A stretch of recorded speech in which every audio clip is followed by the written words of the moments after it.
So far in talking about the book of Revelation, I've only intended to give us some thought experiments to open us up to the possibility that the middle section of Revelation from chapter 4 through 20 is a collection of symbolic allegories that are teaching lessons that are universally applicable to the interadvental age. I have not intended to say that I made the case, only to give us some reasons to start thinking, okay, that could be. It would make sense. It's a plausible hypothesis, scientifically speaking. Okay, I'm open to hearing your case, but we want to move forward and actually start putting forth evidence on that is the right way to look at it, and not just a plausible possibility. So one hint, one evidence, not a proof, but evidence, is right in the very first verse. It is entirely possible that one of the keys to interpreting Revelation 1, that God in his sovereignty put one of the keys in the very first verse. And this argument that I'm giving, not original to me. I got it from Greg Beale. And a lot of the things that I'm saying, even if I don't cite him, I'm heavily indebted to Professor Greg Beale and his commentary on Revelation as the most useful commentary that I have found. So the revelation of Jesus Christ, which God gave to him to show his servants the things that must soon take place. He made it known by sending his angel to his servant John. Now there's an interesting Greek word that is translated here in the ESV as he made it known. In Greek it says semaphore, semaphore.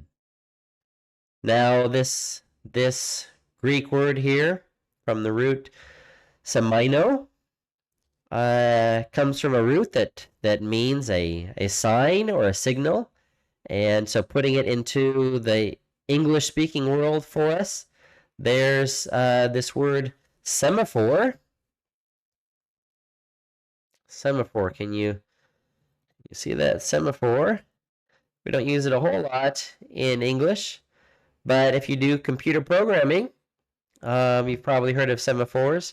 Now, rather than giving a computer programming example that may be more confusing, I think even more helpful is the traditional meaning of the word semaphore in English. Comes from the same root, the same Greek root that appears in Revelation chapter 1.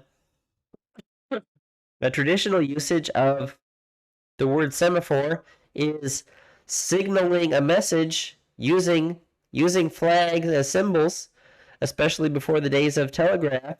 If someone is a little bit of a distance from you, they can't hear your voice or shouting, can't read a piece of paper that you held up, use brightly colored flags. This is useful in boating context right on the ocean.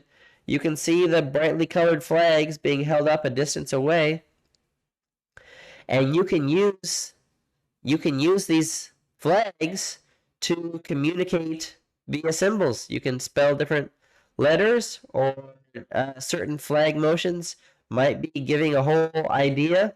Here, pay if you're waving them back and forth, pay attention. The sentence has come to an end.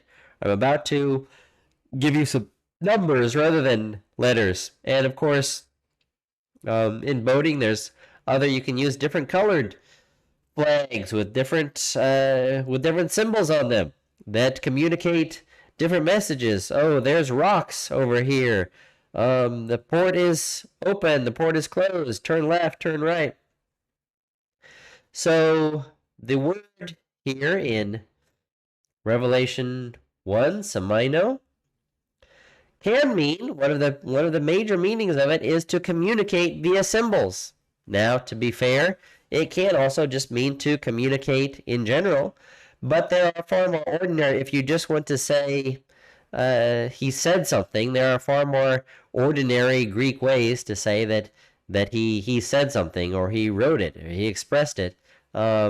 This one does seem to tend to have a connotation of communication by symbols. So it's one evidence that God may have started off the book of Revelation, saying, this revelation God gave to Jesus Christ to show his servants.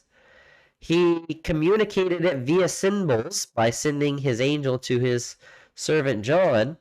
Could be a heads up to the reader, the hearer of the book of Revelation, that you have a book full of rich, symbolically expressed, symbol laden expressions of what God is trying to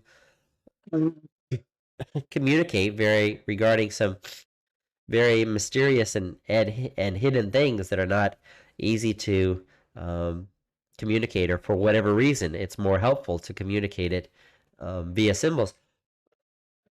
And we saw even in that there are times where using flags. Now, why would you use flags rather than just say it?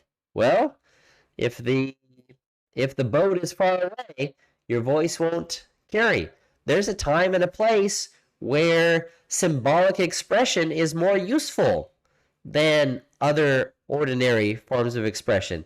And it could very well be that in prophesying of the things yet to come, that John was expressing, that symbolic representations are the most useful way to communicate those things.